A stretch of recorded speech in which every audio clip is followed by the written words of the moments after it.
پرانے شہر حیدرآباد میں 20 فٹ لمبا اژدہا نکل آیا۔ حیدرآباد میں تیز بارش کا سلسلہ جاری ہے۔ اسی دوران پرانے شہر کے حسن نگر علاقے میں مسجد احمد خان کے قریب واقع آئس فیکٹری کے پاس ایک اژدہا پایا گیا، جس کی وجہ سے علاقے میں سنسنی پھیل گئی۔ تفصیلات کے مطابق راجندر نگر کے حسن نگر علاقے میں مقامی لوگوں نے ایک 20 فٹ کا بڑا اژدہا کو دیکھا۔ علاقے کے لوگ خوفزدہ ہو گئے۔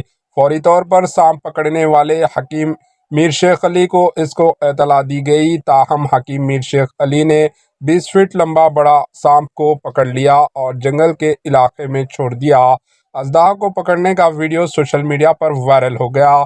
لوگوں نے حکیم میر شیخ علی کی تعریف کر رہے ہیں، جو گزشتہ 40 سالوں سے سانپوں کو پکڑ کر عوام کا تحفظ کر رہے ہیں۔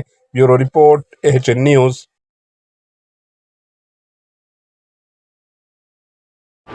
AHN نیوز کو لائک کریں، شیئر کریں اور سبسکرائب کرنا نہ بھولیں۔